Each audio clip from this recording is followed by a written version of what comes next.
Hello students, Professor Piggy here. Today we trot confidently into the muddy battlefield of malware, where the wolf lurks in many disguises but never outsmarts a well-prepared defender. Malware is malicious software installed without a user's informed consent, typically delivered through deceptive techniques.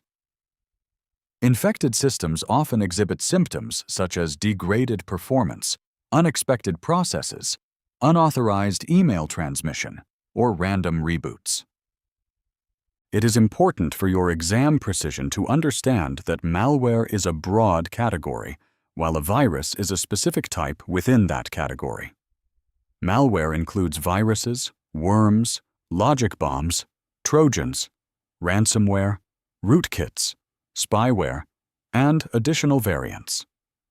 Accurate identification depends on recognizing behavioral indicators and propagation methods.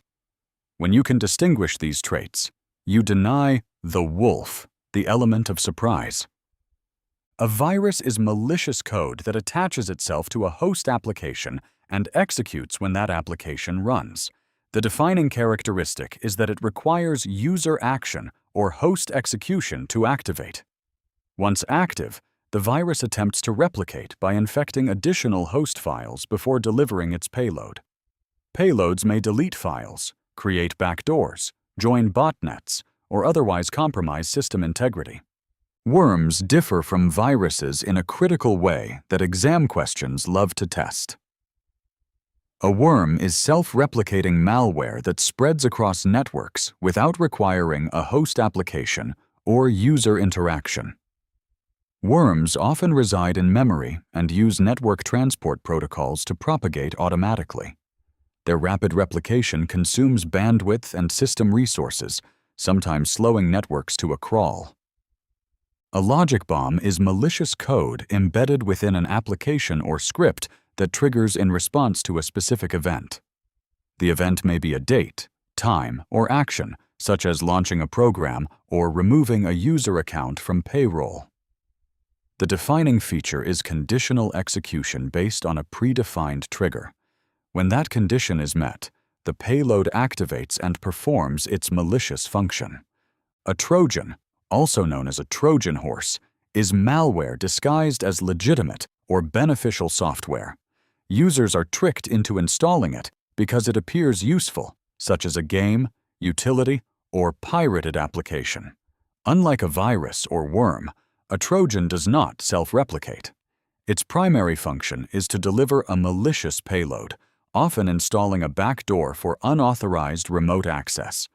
Many Trojans are delivered through drive-by downloads, where a compromised website attempts to automatically download malicious code when visited. Scareware is a common Trojan technique that presents fake antivirus warnings to pressure users into purchasing fraudulent software. The application may simulate a scan and report fabricated infections. Once installed, it may steal data or install additional malicious components. A remote access Trojan, commonly called a RAT, provides attackers with persistent remote control over an infected system. After installation, the attacker can access files, monitor activity, install additional malware, and move laterally through the network. Some RATs log keystrokes, capture screenshots, and collect credentials automatically.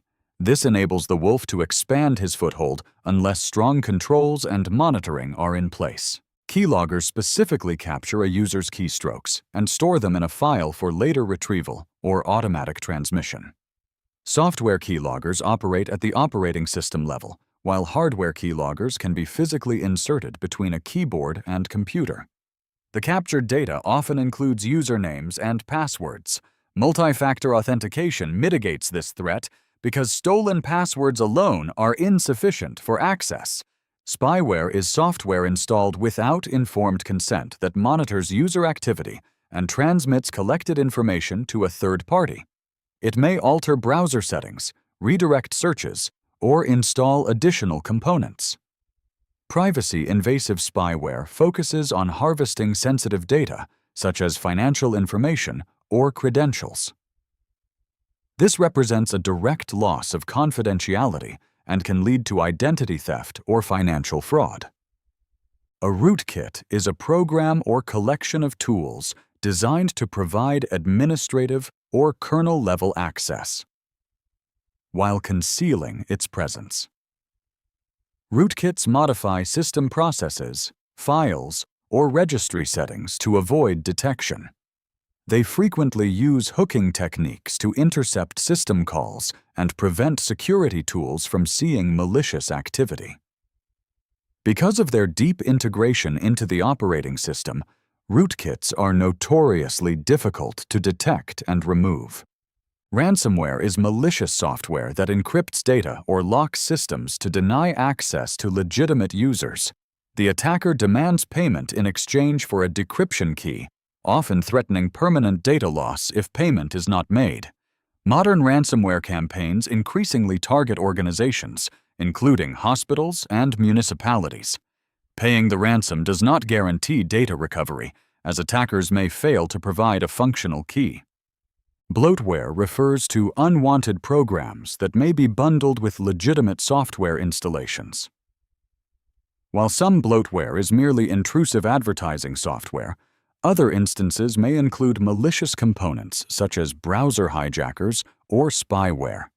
These programs often modify browser settings, inject advertisements, or collect user behavior data. Users frequently consent unknowingly by accepting lengthy terms of service without reviewing the details. Students, the critical exam takeaway is this: malware is the umbrella term, and each subtype has defining characteristics related to propagation, activation, and payload. A virus attaches to a host file. A worm self-replicates across networks. A Trojan disguises itself. A logic bomb waits for a trigger. A rootkit hides with elevated privileges, and ransomware encrypts for extortion.